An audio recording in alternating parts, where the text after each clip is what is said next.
Vamos a tratar entonces de cumplir con la tarea encomendada.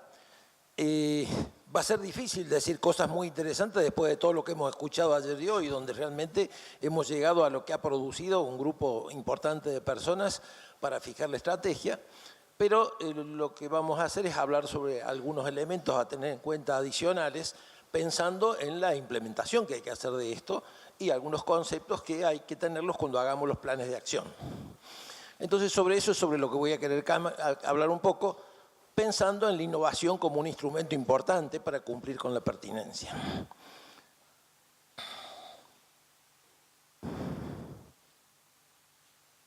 El tema que le he puesto a la charla es la innovación, uno de los caminos para el logro de la pertinencia. Sabemos que tenemos otros. Acá tenemos un poco los puntos sobre los que vamos a conversar algo. La pertinencia en la universidad pública, el contexto en el que nos tenemos que manejar, desafíos para la pertinencia en la universidad, qué entendemos por innovación, caminos, algunos medios, cómo lograrlo y un poco algunas conclusiones sobre el uso de la innovación. Con este dibujo no sé si salió muy bien, lo que queríamos expresar es que nuestra universidad somos un actor que estamos dentro de un contexto. No estamos de afuera observándolo, sino que formamos parte del mismo. Como actores del mismo, queremos ver cómo desarrollamos nuestra misión. Sobre esto no voy a hablar mucho porque han hablado muchos disertantes, pero sí sabemos que nuestra misión está definida por la Constitución en lo que asigna como derechos del ciudadano y que la universidad tenga que cumplir con algunos de ellos, las leyes propias que definen nuestro funcionar, la ley de educación superior y algunas otras complementarias. Misión, visión y valores. Allí es lo que nosotros hemos tomado de todo ese universo y hemos dicho, nosotros, Universidad Nacional de Córdoba, nos vamos a dedicar a esto. Esa es nuestra misión, nuestra visión y los valores que tenemos para cumplir con ello. Todo esto es bastante estático, esto no cambia todos los días, esto es permanente, muchas cosas, y si cambian, cambian muy lentamente a lo largo de los años.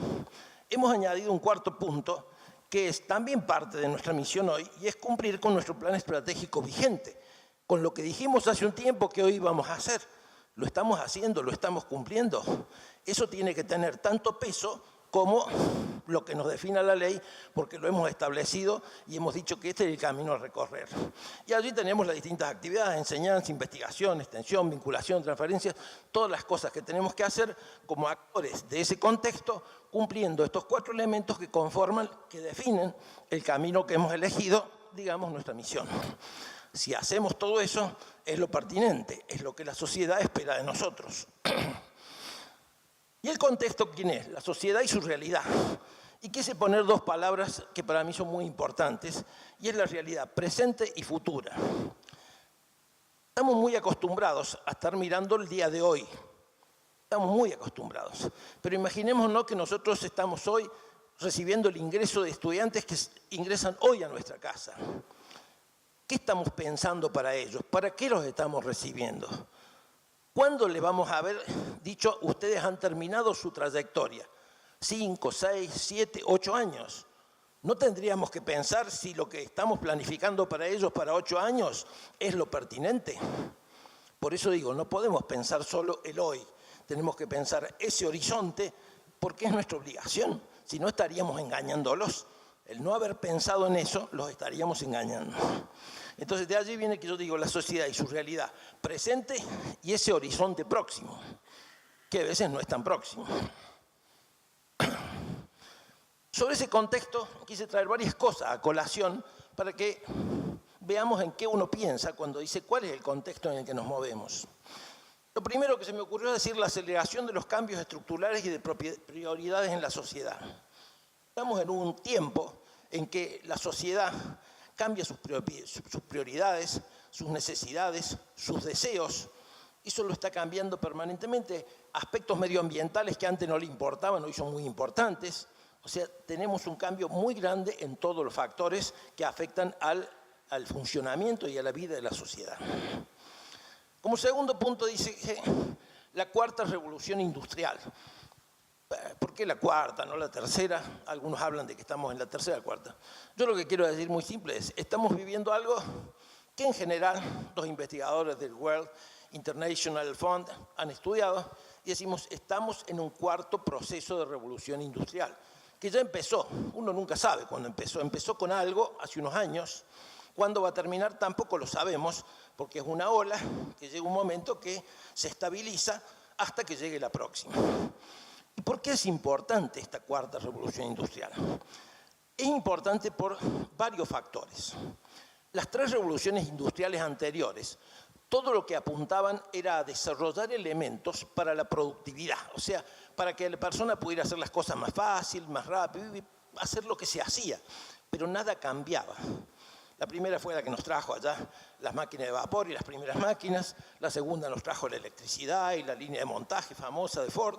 La tercera fue la que apareció con la informática. Pero esta, ¿qué tiene de distinto? Esta cambia la forma en que vivimos. No solamente hacemos más rápido o más fácil lo que hacíamos antes, nos cambia los hábitos, nos cambia las cosas que hacemos, nos cambia las prioridades. Algunas cosas nos sirven más y hacemos otras.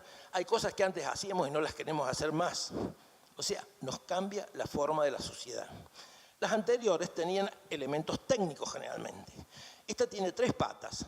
Tiene una pata técnica, aparecen los drones, la impresora 3D, elementos de esta revolución industrial. Aparecen elementos digitales, el Big Data, ese donde están todos los datos de todas las cosas que suceden y que si un automóvil anda solo por la calle le está mandando información permanentemente y son millones de datos.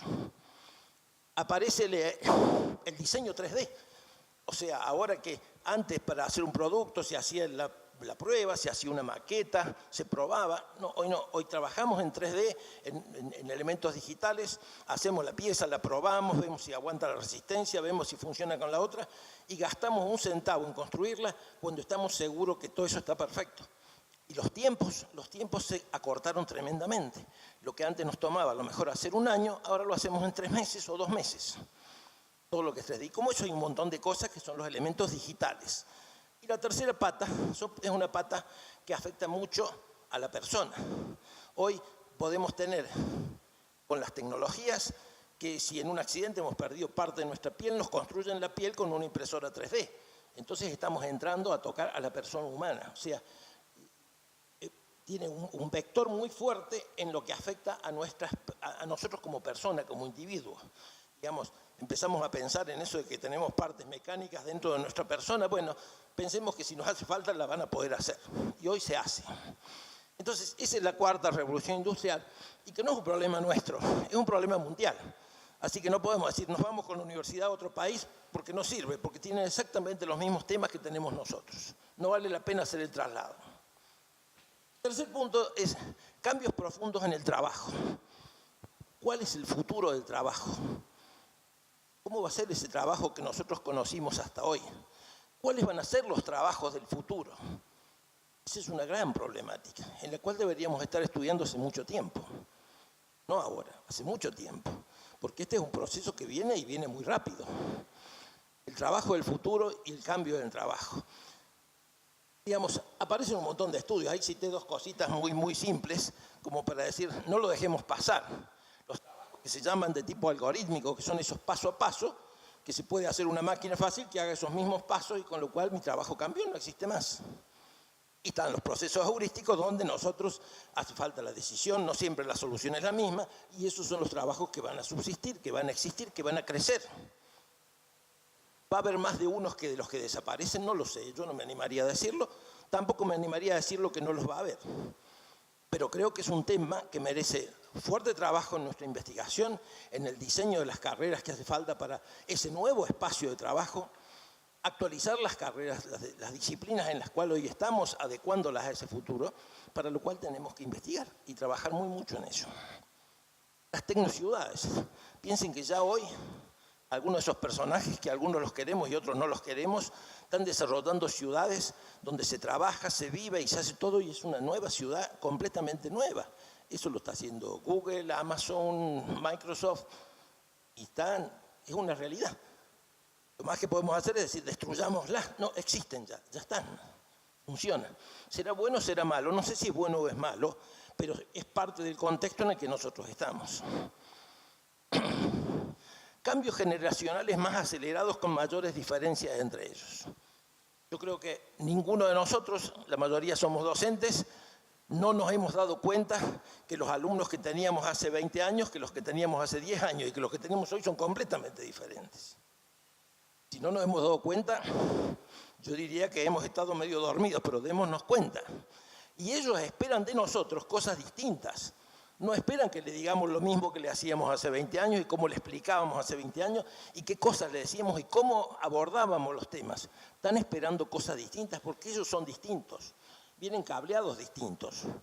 Han sido cableados distintos porque le hemos dado a la sociedad elementos que han hecho que para uno lo que era bueno escuchar, ahora no le interesa escuchar y le gusta verlo, porque le hemos dado una tablet cuando tenía 5 años. Entonces han cambiado. Estas generaciones son distintas y nosotros tenemos que trabajar para entender cómo son, para poderlos abordar de esa forma. Piensen que cualquiera de nosotros que tuviera en una organización con un equipo humano podría tener empleados de 50 a 60 años que todavía no se han jubilado, algunos de 30 a 40 y otros que recién salieron de la universidad o no fueron a la universidad pero recién entran a trabajar y sus expectativas son distintas. Un día llegamos y decimos, bueno, acá va a hacer falta un poco de orden. Esos de 50 años van a decir, era hora que se diera cuenta que había que hacer un poco de orden. Y los jóvenes van a decir, acá mataron la creatividad, no vamos a poder hacer más nada. O sea, el mismo mensaje, antes como eran homogéneos, yo lo pensaba y daba un buen mensaje. Hoy lo puedo pensar mucho, si doy un solo mensaje me equivoqué. Es probable que tenga que trabajar uno a uno, como hace el marketing hoy, que nos estudia a cada uno como un cliente. Entonces, el marketing uno a uno, acá tenemos que hacer el liderazgo, la conducción uno a uno. A este le tengo que decir esto de esta forma en este momento. Y a estos tres se lo puedo decir en otro momento, pero de otra forma. Bueno, ese es el gran desafío. Cuando nosotros vamos y enseñamos liderazgo en las carreras o relaciones entre las personas, tenemos que tener muy en cuenta todo esto, que es algo que ya está. No podemos decir que lo paremos. Ya está, hoy existe. Migración mundial de la población hacia las grandes ciudades. Hace 20 años, más o menos, 2/3 de la población mundial vivía en zonas rurales. 1/3 vivía en las ciudades, no solo en las grandes ciudades. Se estima que dentro de 10, 15 años esto va a ser completamente al inverso. 2/3 van a vivir en las ciudades o grandes ciudades y 1/3 va a quedar en las zonas rurales. ¿Qué implica? Implica un montón de cosas. ¿Esas ciudades van a poder ser las mismas de antes? No van a poder ser las mismas de antes. Van a tener problemas de dimensiones, por eso es que hay ciudades que están creciendo hacia abajo, no hacia arriba, y están haciendo ciudades de 10 metros hacia abajo de la tierra. Y esa gente a lo mejor en un mes no salga a la tierra nunca porque le vamos a poner imágenes como que están viendo las sierras. Eso ya existe. Hay 7, 8, 10 ciudades, las principales del mundo, que están haciendo experiencias de esto, de hacer construcciones hacia abajo. Los arquitectos que están acá saben más que yo, algunos que estoy mirando saben mucho más que yo. Pero eso es una realidad. Las ciudades del futuro son otra cosa, son distintas.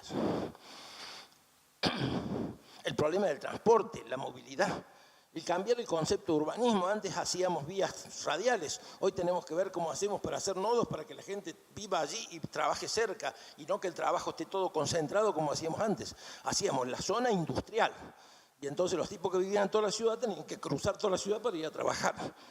Ahora vamos a tener que llevar cada industria a donde queremos que esté la gente para que no haya que estar moviéndola, pero no por razones de costo, sino por razones de humanidad. O sea, para que el tipo tenga 2 horas más de su día para vivirlo y no para estar en un ómnibus viajando, o en un tren, o en un tranvía, como lo hacen en muchas ciudades. Fuertes líneas de trabajo para el desarrollo local. Este tema de que las poblaciones tienden a irse a las grandes ciudades, porque si yo soy pobre en la ciudad vivo mejor, ¿por qué? Y porque tengo un montón de... No necesito auto, no necesito moto porque me puedo mover, ¿no es cierto? Y tengo agua, que donde estoy en el campo no la tengo y no la voy a tener nunca con mis ingresos. Bueno, eso lleva a las fuertes líneas de trabajo en desarrollo local. ¿Para qué? Para que esos nodos donde se está yendo el 2/3 de la gente no sean 3 en el país. No tengamos el 60% del país en Buenos Aires, ni en Buenos Aires, Córdoba y Rosario, sino tratar de hacer más nodos para que ese 60%, 66% esté en la mayor cantidad. Hay que trabajar fuerte en el desarrollo local, hay mucho que se está trabajando. En nuestra universidad se dan cursos importantes de desarrollo local, Conecta DEL ha dado cursos hace unos años, que yo tuve la suerte de inaugurar. Me parece bárbaro pero ese es un tema que tiene que estar prioritario en nuestra agenda. Prioritario en nuestra agenda. Nuevas necesidades y demandas para la población rural. ¿Y qué pasa con ese tercio que queda en la zona rural? Esos antes que hacían, trabajaban con una pala y un pico. Y el que está ahora en la población rural, ¿qué tiene que hacer? Y tiene que manejar el GPS del tractor que anda solo.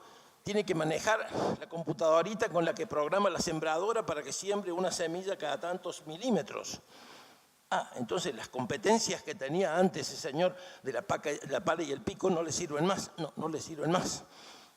Tenemos que tener gente muy formada en esa zona. ¿Cómo vamos a llegar a eso para que esa persona no diga, abandono, me voy a la ciudad? Habrá que fijar estrategias. Enseñanza a distancia, no lo sé, pero es el trabajo que tenemos que hacer. Es el trabajo que tenemos que planificar. Impacto y cambios por las redes sociales y la evolución en el marketing 3.0, como lo llaman los que saben de marketing, que ya hablan del 4.0. Yo me quedé viejo, estoy en el 3.0 y 4.0 todavía no lo vi. Pero, ¿qué pasa con esto de las redes? Las redes nos han invadido. Montones de cosas que hacíamos sin las redes, hoy las hacemos con las redes. Sí, montones de cosas las hacemos a través de las redes. Y una vez que las hacemos, no queremos dejar de hacerlo. Las usamos, las criticamos muchas veces. Las criticamos porque en algunas cosas no nos hemos acostumbrado, especialmente los que tenemos más edad. Pero los jóvenes la compraron de entrada a las redes. Ellos no quieren más ir a pedir la pizza, sino que la quieren pedir por internet. Ellos no quieren ir más al hiper, sino que quieren hacer el pedido por internet y que el hiper con un dron se lo traiga a su casa. ¿Eso es futuro? No, eso es presente. O sea, hoy en el mundo se están haciendo experiencias para hacer la distribución desde los centros comerciales mediante drones a los distintos domicilios. ¿Cómo estamos en eso? ¿Tenemos liderazgo como universidad? Es un tema que lo estamos investigando, lo estamos trabajando fuerte. Deberíamos. Días atrás vi que Amazon patentó un modelo de almacén. Todos sabemos lo que es un almacén, que es donde guardamos cosas. Él diseñó un modelo de almacén pensando en los grandes centros comerciales, que como los jóvenes no quieren ir a los centros comerciales, pero viven en las ciudades, tengo que tener este almacén en la ciudad. Entonces diseñaron un almacén, lo patentaron, de pequeña superficie pero de gran altura, que parece un palomar. En cada ventanita hay un dron. Y abajo están las puertas donde vienen los camiones a reponer. Y desde ese palomar se distribuyen las cosas. Está patentado, si lo han patentado es para hacerlo. ¿Está bien? Y para vender la idea. Ya está, eso es. ¿Y cuándo lo van a empezar a hacer? Y a lo mejor ya están haciendo el primer proyecto en algún lugar y no lo sabemos. Quizás nos inviten para la inauguración.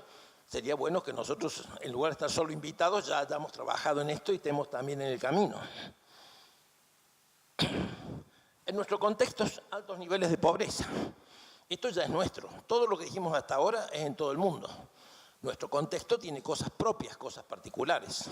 Sepamos que estamos en un contexto, una sociedad con altos niveles de pobreza.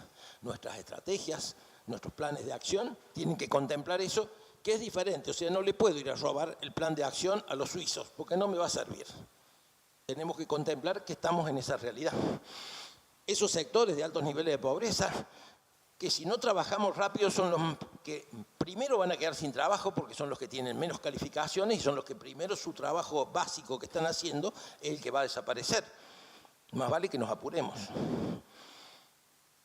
Mucha desocupación junto a incapacidad para satisfacer las demandas de trabajo requeridas. Tenemos una alta desocupación. Pero la gente del software se queja que necesitan 4.000 programadores. Hay trabajo hoy para 4.000 personas y no están las personas. Escuchaba al presidente de la Cámara de la Construcción que necesitan gente para este gran boom de construcción que está arrancando, pero necesitan gente que sepa usar estos nuevos materiales y no poner ladrillos. Porque hoy se construye con otras tecnologías, con otros elementos, y esa gente no está formada. Deberíamos ver cómo podemos aportar nuestro granito de arena a esa educación para el trabajo. La prolongación de la vida con capacidades laborales y productivas. Los viejos, yo no voy a decir que yo soy viejo, a algunos viejos se les ha ocurrido vivir más y no se quieren aburrir. Como no se quieren aburrir, ¿qué quieren? Quieren trabajar.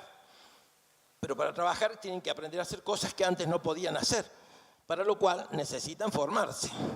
Hay que pensar en la educación para esta gente, que es una formación en cosas quizá de cero, porque él a lo mejor era un alto ejecutivo en una gran empresa y ahora quiere ir a hacer, no sé qué, alguna cosa artesanal, pero él no sabe de lo artesanal, pero no puede seguir de ejecutivo porque va a tener una CB, entonces, y además se jubiló. Entonces, digamos, todo esto de la formación para las personas mayores es todo otro gran campo que la educación demanda. ¿Tenemos que preocuparnos por eso o se lo dejamos a las academias? No lo sé, es una definición de nuestro cuerpo universitario. Nosotros tenemos que definirlo. Bueno, no vamos a decir mucho más de esto, creo que podríamos hacer una lista de estas cosas, bastante más. Traté de traer las que a mí me impactan más, pero seguramente hay muchas otras que cada uno de ustedes añadiría una lista parecida a esta. Puse un ejemplo donde temas que en el mundo hoy son muy importantes, la clusterización, eso donde empresas se reúnen para mejorar su sector estratégico, mejorar sus capacidades, pero no son ellos solos. Allí dentro están las universidades próximas, porque son donde se forma la gente, están los ministerios de educación, donde tienen que enseñar a los niños sobre qué va a hacer falta allí, están los bancos que se tienen que ocupar de lo financiero. Todo este concepto de clusterización, donde la economía va girando alrededor de estos fenómenos, en los 3 o 4 motores, los que se llaman 3 o 4 motores de Europa, que son 4 regiones, debe haber por lo menos 400, 500 clústeres funcionando, y en cada uno de ellos hay 1 o 2 universidades que están trabajando, investigando y formando gente, e investigando temas permanentemente. Estamos en ese tema, lo hemos tenido en cuenta. ¿Cuándo lo vamos a poner en agenda? No, no nos interesa, no lo tenemos en agenda. Añadí esto no porque me guste ni me disguste, pero en el mundo hay un fenómeno donde la gente se cuenta las cosas, se cuentan las nuevas ideas, se las transmiten. Hubo un señor hace unos años que fabricó un centro que lo llamó TED. ¿Para qué? Para transmitir las ideas dignas de difundir. Después se lo vendió a otro señor que se llama Anderson. Ese Anderson es el que escribió un libro que se llama Gratis. Alguno lo debe haber leído, porque él decía que en el mundo que se venía, muchas cosas iban a ser gratis. Gratis entre comillas. Gratis, como hoy uno anda por Europa, si uno está registrado en un banco de datos, pasa por una esquina, se sube al auto eléctrico que está cargándose porque hizo el pedido por internet, lo usa y lo deja donde dijo que lo iba a dejar, y otro señor lo toma después. Y entonces, ¿para qué quiero tener auto? Entonces él dice, gratis. Eso hoy es una realidad. En Alemania, Italia, en varios países ya están. Uno va en la esquina y no hay uno, hay varios sitios de estos allí donde uno puede tener el auto este que es más verde o aquel que es más blanco.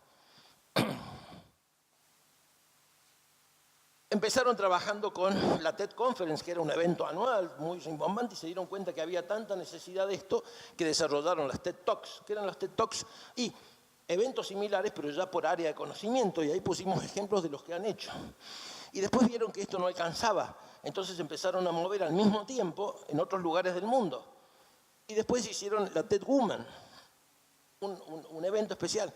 Y después promovieron esto más con premios. ¿Y cómo están cerrando hoy? Y bueno, ahora uno quiere hacer un evento de este tipo, pide, le dan las instrucciones y uno lo hace, y se están haciendo más de 1.500 jornadas por día distribuidas en el mundo, donde se juntan gente de muy buen nivel, jóvenes en general, donde se cuentan, transmiten ideas. ¿Cómo estamos nosotros en la comunicación? Porque esto es comunicación. No sé, tenemos que verlo cuando hagamos los planes de acción para mejorar la comunicación. Pero esto es solo comunicación donde el conocimiento vuela. Acuérdense que el conocimiento es ese producto que más se multiplica a medida que más lo comentamos. Una mala noticia o buena noticia, depende de quién lo mire. Me acordé del autor Taleb, que escribió su libro Cisne Negro. Seguramente muchos de ustedes lo han leído más que yo, pero digamos, para los que no saben, es que en el mundo se decía que no había cisnes negros. Entonces, hasta que en un momento hicieron un viaje, no sé si a Nueva Zelanda o a Australia, no sé dónde fue, a Nueva Zelanda o a Australia, vos sabés eso. Bueno, a uno de esos países apareció un cisne negro. Cambió todo el modelo, cambió el paradigma, no era que no existían. Bueno, entonces con ese modelo, las cosas, sucesos inesperados y muy poco predecibles. Cosas que suceden que a uno no se le ocurre. A mí me gustaría que cada uno de ustedes pensara ¿Quién se imaginó que iban a voltear las dos torres gemelas con dos aviones? Yo creo que nadie se lo imaginó eso. Y sucedió. Bueno, eso es un cisne negro. Entonces, eventos que uno no se imagina, no solo desastres, sino descubrimientos también, que uno no se lo imagina y al no imaginárselo no está preparado. Pero como sucede y todo lo que sucede es desconocido, mi conocimiento previo, mi experiencia no me sirve. No lo puedo resolver con mi experiencia. Entonces tengo que ponerme rápidamente a trabajar y a ver cómo lo resuelvo, cómo lo estudio, cómo aporto en esa solución. Esos son el impacto de lo altamente improbable. Acá hay algunas personas que saben mucho de estadística, entonces saben que el impacto de cosas muy improbables puede ser terrible, ¿no es cierto? Bueno, estos como desafío, ¿qué nos demandan? Demandan humildad, mente abierta y velocidad. Reconocer que yo no sé y que me tengo que poner a estudiar esto que ha sido algo nuevo. Es así, requieren humildad, mente abierta y velocidad, porque no nos esperan, estas cosas suceden y van. Algunas cosas que anoté a último momento asociadas a tener en cuenta, pensando en todo esto que hemos estado diciendo. A las grandes organizaciones les es mucho más difícil innovar. La Universidad Nacional de Córdoba es una gran organización, no me cabe duda que es una gran organización. Tendríamos que evaluar si estamos dentro de ese paradigma. A las grandes organizaciones les es muy difícil innovar. Generalmente la innovación es más fácil en algo nuevo, chiquito, en una startup, y después viene la grande y se lo compra. Pero cuando se lo compra tiene que estar dispuesto a aplicarlo. Sepamos, las grandes organizaciones nos cuesta innovar. Si nosotros somos una gran organización, tendríamos que ver si somos la excepción. Ojalá lo fuéramos.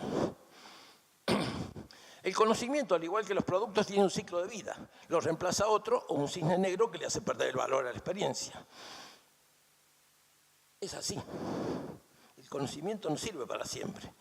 Así se basa la investigación. Hago una teoría, mientras funcionó, anduvo perfecto. Hasta que un día dejó de funcionar, alguien trabajó, elaboró la nueva teoría, la anterior desapareció. Entonces el conocimiento tiene un ciclo de vida. Hay innovaciones incrementales y en el otro extremo las disruptivas. Las innovaciones incrementales son las que me permiten la mejora continua, esa que inventaron los japoneses cuando hablan del Kaizen, es la mejora continua, todos los días mejora un poquito. Esas son las innovaciones incrementales. En el otro extremo, ¿qué tenemos? Las disruptivas, las que cambian las reglas, las que cambian rotundamente lo que estábamos haciendo hasta ese momento. O sea, hay que aprender a jugar de nuevo. Debemos pasar de la enseñanza algorítmica a la heurística. Volvemos con lo que dijimos del trabajo antes, ahora nos pasa lo mismo con la educación. Ya no podemos ser más el que viene y le enseña paso a paso al estudiante. Tenemos que ser los facilitadores, los que les ayudamos a descubrir cosas, muchas más cosas que las que nosotros sabemos. Le tenemos que ayudar a descubrir. No podemos que él aprenda solo lo que yo le cuento. Eso cada vez va quedando más en la antigüedad.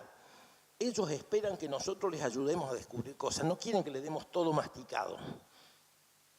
Y allí viene de que el trabajo del docente hoy sea bastante diferente al de hace mucho tiempo. Años nuestra autoridad era porque éramos los que sabíamos y el que estaba delante no sabía. Hoy, el que tenemos sentado, aunque sea en un grado, muchas veces sabe cosas que yo no sé. Cambió. Los sistemas de comunicación, el aporte que hace a veces la familia, esa tecnología que le llega, hace que ya eso haya cambiado rotundamente. Entonces tenemos que empezar a prepararnos para ver cómo incentivamos a uno y a otro. Cada uno es distinto y los tenemos que incentivar de distinta forma. Algunos esperan mucho y otros no. Otros les vamos a tener que seguir apoyando como antes. Pero tenemos que saber hacerlo. Lo que me impactó fue este número que leí en un estudio que han hecho los otros días. Ustedes saben quiénes son estos chicas y muchachos que llamamos los millennials. Bueno, de los millennials que están trabajando, el 48% está buscando otro trabajo, porque ya están aburridos del que tienen. Y hay estudios que dicen que en sus primeros 12 o 15 años de vida van a cambiar 8 o 10 veces de trabajo. Son así. Y esos son los que pasan a través de nuestras aulas. Son los que nosotros tenemos que ver cómo les ayudamos. Pero ellos son así, tienen algunas cosas ahí dando vuelta que no se las vamos a poder cambiar. Entonces tenemos que sumarnos sabiendo cómo son. porque es una generación diferente.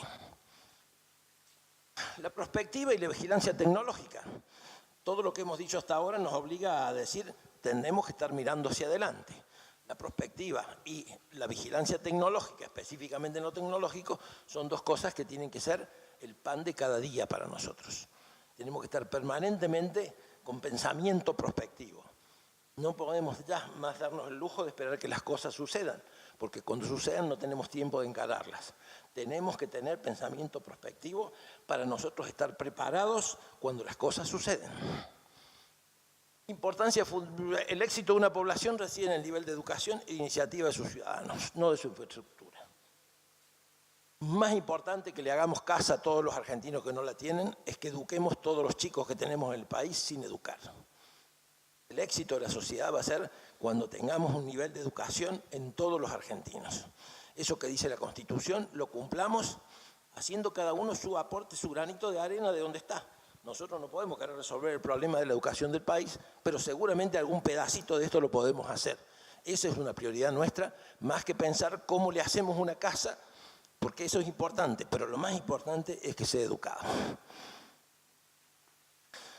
Desafíos iniciales, entonces, en todo este contexto, los hemos ido medio diciendo, pero acá los hemos sintetizado.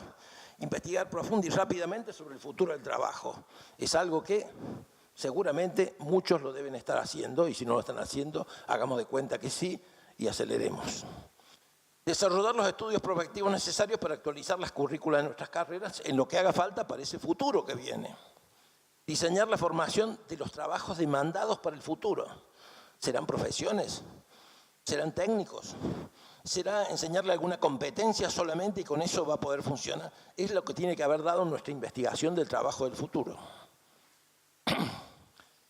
Necesidades de cambio en los procesos de enseñanza-aprendizaje. Dijimos recién que son distintos, que los millennials son distintos, que tenemos que ser facilitadores, tenemos que trabajar, tenemos que tener en la universidad permanentemente un equipo de investigación que esté desarrollando el mejor proceso de enseñanza-aprendizaje para que nosotros lleguemos a nuestros estudiantes con ese proceso. Características y demanda del liderazgo hacia el futuro. En todo este contexto, con trabajos distintos, algunos llegan a decir, y en las organizaciones no va a haber nadie que supervise. Bueno, ¿y cómo van a ser los liderazgos en el futuro? Bueno, tenemos que trabajar en eso para que cuando formamos nuestros futuros líderes, porque nuestros egresados son los líderes de la sociedad, son ese pequeño por ciento que llegan a ser profesionales, muchos de ellos, algún por ciento más pequeño con posgrado, y son las personas que deberían aspirar a ser líderes en distintas cosas del mundo, en lo social, en lo económico, en lo político, en donde se desarrollen. Y determinar las líneas prioritarias y de vacancia en ese nuevo contexto para que orientemos a nuestra investigación y nuestra innovación, de la cual vamos a hablar un poquito ahora, para tratar de encarar estos desafíos que se nos presentan. Hablamos de que el tema de la charla era para cumplir con la pertinencia, que es lo que hemos estado hablando hasta ahora, que era lo pertinente, la innovación como un camino. Personalmente comparto lo que muchos pensadores plantean y decir, para mí innovación es una idea, un proceso, una metodología, un objeto, un mecanismo, un producto, que quien lo mira lo percibe como algo nuevo. Él lo percibe como nuevo, es innovación para su contexto, para donde él vive, para su medio ambiente, para sus actividades. Esta percepción puede implicar algo nuevo o que solamente fui y busqué algo que existía en otro lugar y lo traje acá que no existía.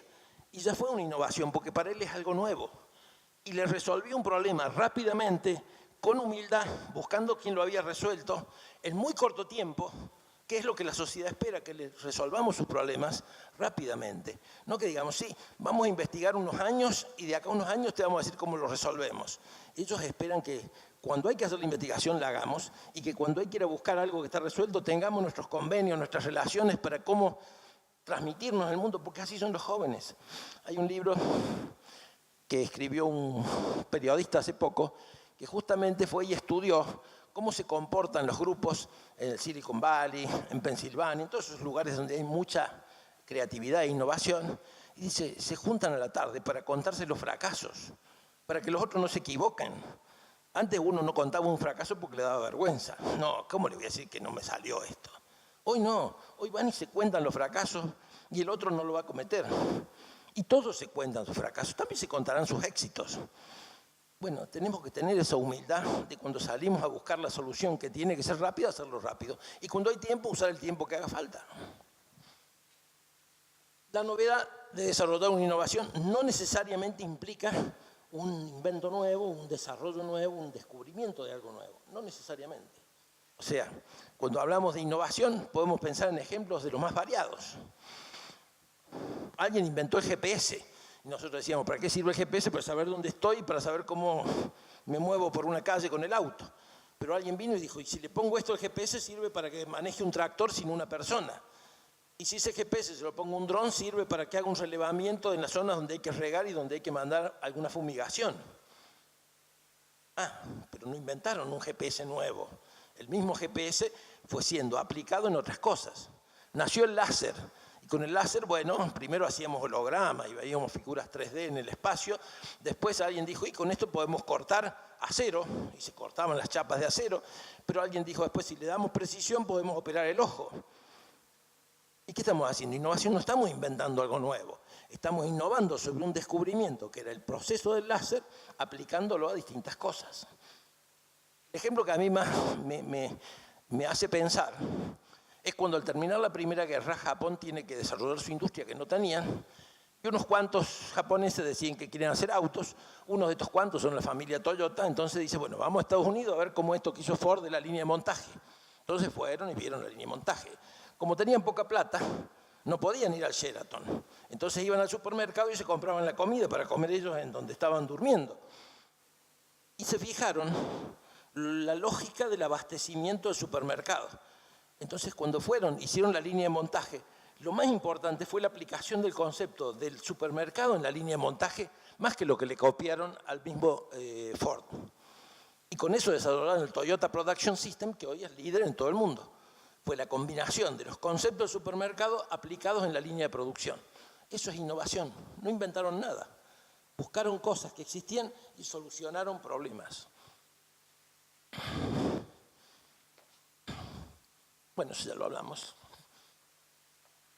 Creo que un modelo en el que tenemos que trabajar es lo que muchos pensadores llaman la innovación cruzada, que es correr riesgos conjuntos con alguien para hacer innovación, inversión conjunta con alguien, otra universidad, el Estado, un municipio, una empresa, una cámara empresaria, con quien sean los otros actores, proyectos conjuntos aplicando las distintas fuentes.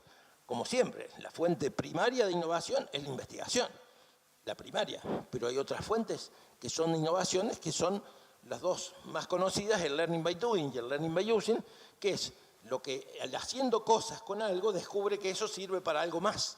Y empieza a ser innovador por lo que hace con las cosas. Y el learning by using es, usando cosas como usuario, descubrir otros posibles usos. Eso es lo que tratan de aprovechar las empresas con su CRM. Escuchan a los clientes que le hablan de sus productos y con eso descubren qué otra cosa pueden hacer con su mismo producto. Se innovan en base a escuchar al cliente, que es quien lo usa. Creo que este es un mecanismo muy importante. Solo no lo podemos hacer. Y cuando pensaba en esto me acordé en un dibujito que tengo después, pero lo vamos a ver después. Hay atributos que hacen factible una innovación y hay otros que la hacen más difícil. Aquí hemos puesto lo más relevante. Ventajas relativas. Idea, práctica, programa, productos respecto a lo que hago hoy. Esto supera lo que hago hoy. Comparo, benchmarking y digo, bueno, puede ser un atributo para el sí o para el no. Posibilidad de observación. Esto ¿es medible? ¿Puedo ver sus resultados? ¿O son esas cosas intangibles que es muy difícil de medir? Bueno, ese puede ser un factor que impida la aplicación de una innovación. Compatibilidad. Esta innovación, ¿es compatible con los valores nuestros, de nuestra sociedad o de nuestra institución o de nuestra organización, lo que fuese? ¿Es compatible con la cultura nuestra? ¿Es compatible con lo que venimos haciendo, con las experiencias previas? ¿Es compatible con las necesidades reales de lo que plantea nuestra gente a quien tenemos que resolverle los problemas? Bueno, cuando estas preguntas tienen sí o no, pueden ser aspectos que me impidan o no una innovación. Y por último, la complejidad. Hay temas que son muy complejos de aplicar y de utilizar, hay temas que son muy complejos de entender para quien lo tiene que usar, y bueno, eso pueden ser aspectos que impidan una innovación, Y por último, el mantenimiento permanente de esos cambios. Les quería decir algo, ¿no? Este dibujito lo traje como representativo de eso. Si queremos hacer cosas solos nos va a costar mucho, si nos ponemos de acuerdo con alguien seguramente lo vamos a lograr más rápido.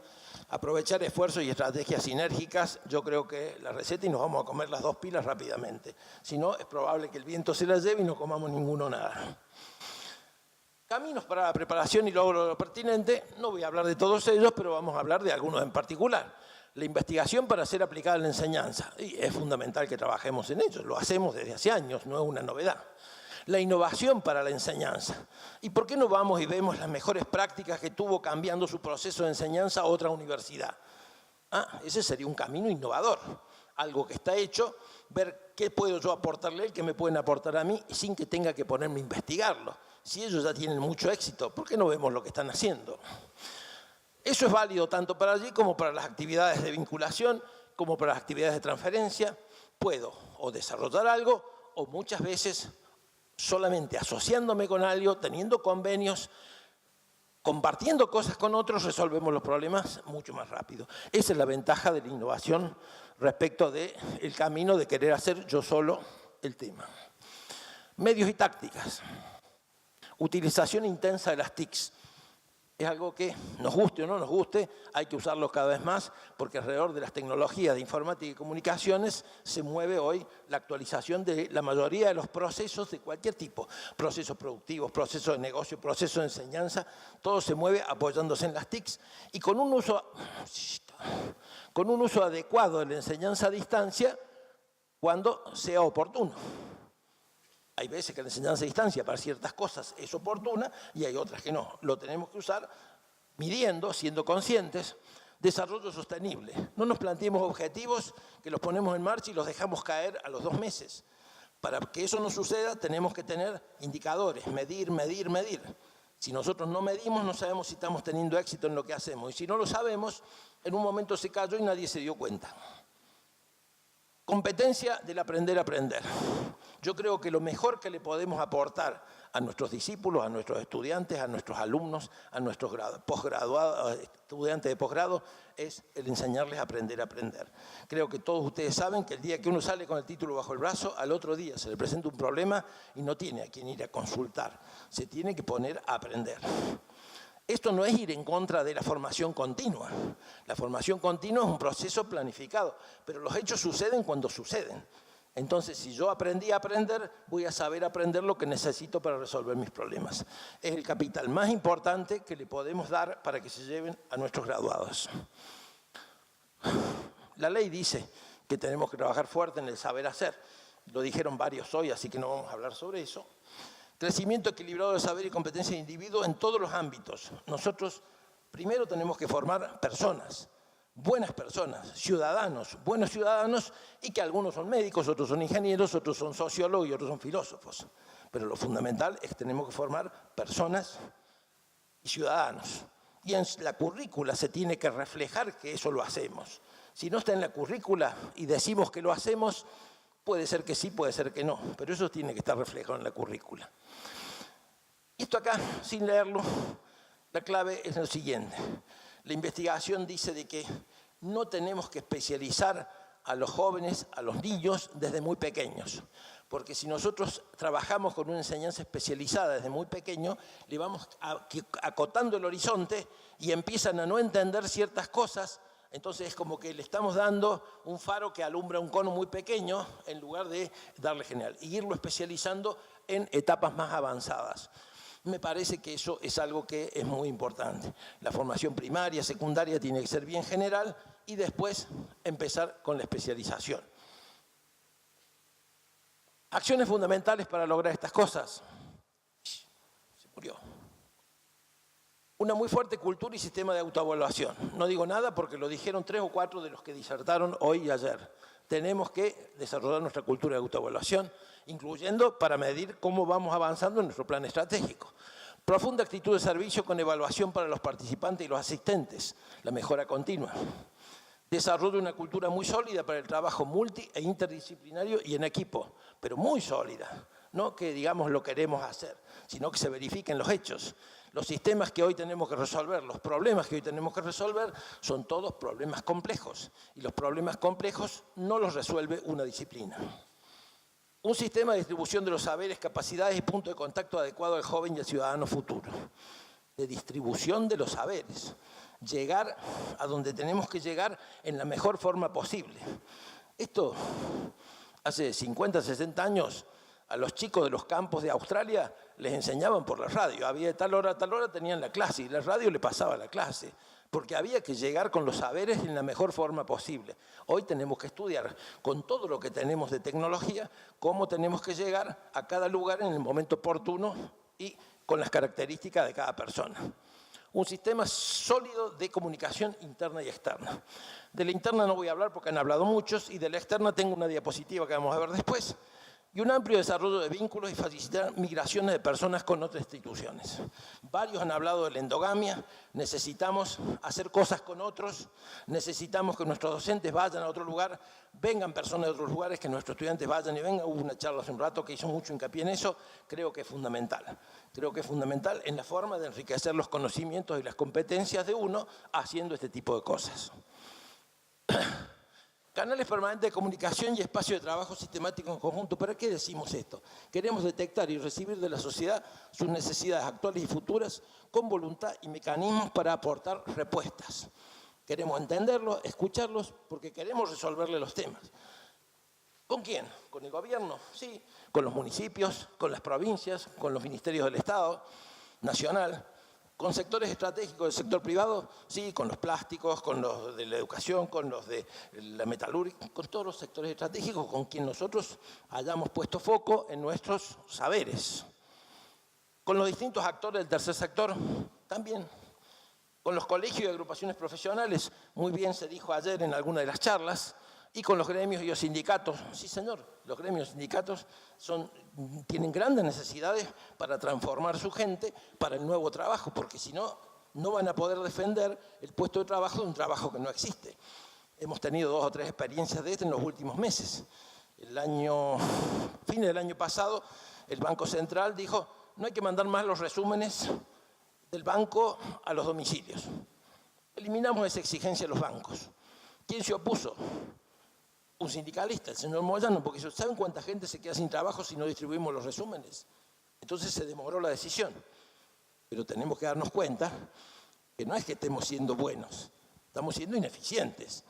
Tenemos que buscar cómo esas personas las capacitamos para hacer otras cosas y después poder tomar esa decisión de sacarlo. Ese mismo tema se ha planteado con los controladores de peaje. Uno va y paga el peaje. En Europa vamos y ponemos la tarjeta. Acá hay que pagarlo. Bueno, ya han acordado con el gremio que en muchos lugares se van a poner aparatos automáticos, pero hay todo un trabajo previo que va a hacer la empresa con el gremio y con alguien que le ayude para formar a la gente en nuevas competencias.